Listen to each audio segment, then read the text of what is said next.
All right, let's get right into it. What we're watching right now is a massive economic story playing out in real time. It's all about a conflict that's shaking the very foundation of the global economy. And specifically, something called the petrodollar system. You know, that deal that's been around for decades, the one that says oil is priced in US dollars.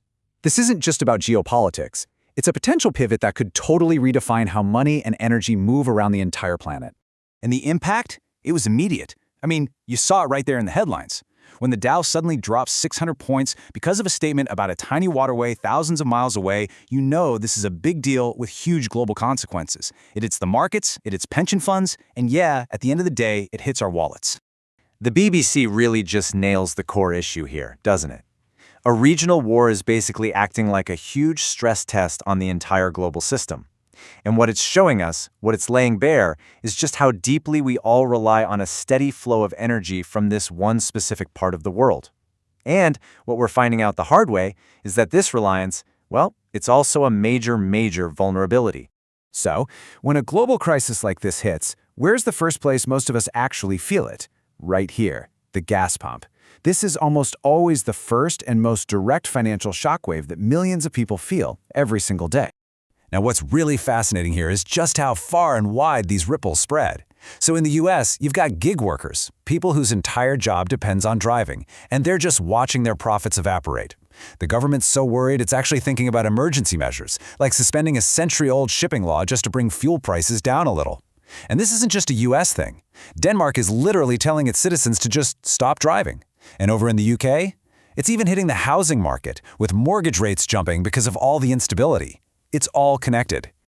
Okay, let's pull back and look at the map for a second to really understand why this crisis is so severe. It really all comes down to geography and one single, absolutely critical location. And that location is what's called a maritime choke point. The best way to think about it is like a main artery for the global economy. If it gets clogged, or in this case, deliberately blocked, the entire system feels the pressure almost instantly. There are a few of these around the world, but there's one in particular that basically holds the key to all of our energy. And this is it, the Strait of Hormuz. This tiny strip of water has become the absolute epicenter of this whole crisis. A truly staggering amount of the world's oil supply has to pass through this one exact spot. So what's actually happening there is making passage nearly impossible. And it's not just the main strait. We're seeing Iranian strikes threatening the key bypass pipelines in the UAE. At least 18 ships have already been attacked. I mean, the situation is so bad, the US is thinking about bringing in military escorts for commercial tankers. And to top it all off, there's widespread GPS jamming, which is turning navigation into a very dangerous guessing game. And this right here, this shows you that the closure isn't some accident. It is a calculated, strategic move. This quote from Iran's new supreme leader makes it crystal clear. They see control of the strait as their most powerful weapon, their biggest bargaining chip to pressure the US and its allies. Of course, shutting down the strait isn't happening in a vacuum. It's actually the centerpiece of a war that's escalating incredibly fast and has already pulled in major powers from around the globe. And just look at how quickly things spiraled out of control. On day 1, the new leader vows revenge. By day 2, Israeli jets are hitting Tehran. Just 2 days after that, a US embassy is attacked. And then, by day 18, we're seeing bunker-busting bombs being loaded onto planes at an airbase in the UK. This isn't some slow-burn conflict. It's a full-on flashpoint. You know, this new war is also creating geopolitical earthquakes in other parts of the world. For the last couple of years, the war in Ukraine was a primary focus for Washington. Now, as one report puts it, Ukraine is seriously worried about losing the Americans. Why? Because the world's attention, its resources, and its military hardware are all being sucked away and diverted to the Middle East at lightning speed. So, we have the conflict, we have the choke point. Now let's look at the economic blast radius, that global shockwave that's spreading out from this crisis.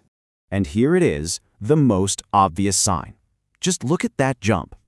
Before the conflict, Brent crude, that's the global benchmark for oil, was sitting around at kind of stable $85 a barrel. Almost overnight, it blew past the $100 mark. That single price change is what sets off all the other economic alarm bells. And believe me, those alarms are ringing everywhere. Stock markets in Europe and the US just tumbled. The world's wealthiest nations, the G7, are so freaked out they've agreed to a record release of their emergency oil reserves just to try and calm the panic. But it's not just energy. A global food price shock is now on the horizon. And the CEO of Maersk, the shipping giant, basically said it out loud. All these extra costs from the war, they're going to be passed directly on to you, the consumer. So, all of this brings us to the biggest question of all. Is this just another temporary crisis, or are we actually watching a fundamental shift? Are we watching the petrodollar system, the very system that has governed global finance and energy for half a century, start to break? This headline from CNBC really captures a critical change in thinking. For decades, the petrodollar system created this permanent demand for U.S. stuff. In times of crisis, money would always flood into U.S. dollars and bonds because they were seen as a safe haven. But now, the opposite is happening. The conflict is sparking a sell America mindset. That's a huge sign that the perceived safety of the U.S.-centric financial system is being seriously questioned for the first time in a long time. And this isn't just about oil anymore. Over the last decade, the Gulf nations have become these massive sources of global capital. They're investing their energy wealth, their petrodollars, into markets all over the world. This war now threatens that entire flow of money. It's not just destabilizing energy markets, it's threatening a key source of global investment. Which leaves us right here. For 50 years, the world has operated on a core assumption that energy and money priced in US dollars will flow predictably. That assumption is now broken. The system is fractured. And maybe the most important question facing all of us is, what comes next?